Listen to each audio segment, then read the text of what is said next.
My roommate crashed her laptop and demanded I buy a new one, or she'd report me to the police for breaking it. I said, no problem, go ahead. She did. She didn't know I'd installed cameras in the room. She was standing in my doorway holding the broken laptop when I got home from class. The screen was shattered, spiderweb cracks spreading from the center, the casing dented, keyboard warped. You broke my laptop, Megan said. I set my backpack down. Our apartment was quiet except for the hum of the refrigerator. Late afternoon light filtered through the blinds. I didn't touch your laptop. It was fine this morning. Now it's destroyed. You were the only one here. I was in class all day. I left at 8 and just got back. Bullshit. Her voice was sharp. You've been jealous since I moved in. You finally did something about it. My stomach tightened. Megan, I don't care. You're buying me a new one. This was a $2,000 MacBook Pro. I need that money by Friday, or I'm reporting you to the police. She turned and walked to her room, slammed the door. I stood there, hands shaking. I hadn't touched her laptop, hadn't even been in her room. Then I remembered. 3 months ago, Megan had accused me of stealing her earbuds, screamed at me in front of our roommates, called me a thief. 2 weeks later, she found them in her gym bag, never apologized. After that, I got paranoid. I installed a security camera in the living room, cheap one from Amazon, put it on the bookshelf, angled toward the hallway and kitchen. Then I added another one, motion activated, disguised as a phone charger on the kitchen counter. Perfect view of her bedroom door. I pulled out my phone and opened the app, scrolled through today's footage, me leaving for class that morning. Megan walks to the kitchen around noon, makes coffee, goes back with her laptop. A few minutes later, she comes out holding the laptop, sets it on the counter, then she picks it up, raises it above her head, slams it down on the counter, hard. The screen cracks. She does it again. The casing dents. She examines the damage, nods, takes it back to her room. I watched it 3 times. She destroyed her own laptop, then blamed me. For the next few days, I acted normal, avoided her, went to class, came home, studied. She kept texting, demanding payment, threatening police. I ignored it all. Friday morning, there was a knock at the door. 2 police officers stood in the hallway. Are you Sarah Chen? Yes. We received a report about damaged property. May we come in? I stepped aside. Of course. Megan appeared from her room,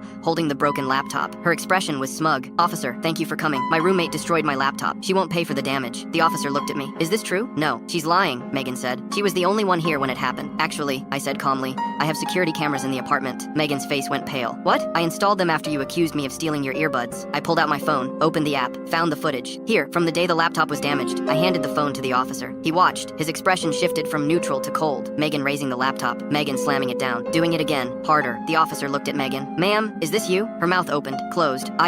This is you intentionally damaging your own property, then filing a false police report. She can't record me without consent. Shared living space. Common areas. It's legal. He handed my phone back. Filing a false police report is a crime. No. Her face went red, then white. I want to drop the complaint. Too late for that. The second officer pulled out a notepad. We'll need to file a report about the false claim. What's your full name? Megan stood frozen, the broken laptop in her hands. Megan Elizabeth Cooper. They took her information, asked questions. She stammered through answers. When they finished, the first officer turned to me. You're free to go. Keep that footage saved. I will. They left. Megan stood in the living room, shaking. You set me up, she whispered. No, you set yourself up. I'm calling my dad. He's a lawyer. Call whoever you want. I have video evidence. You filed a false police report. I picked up my backpack and walked to my room. Behind me, I heard her laptop hit the floor. Full story on the channel linked below.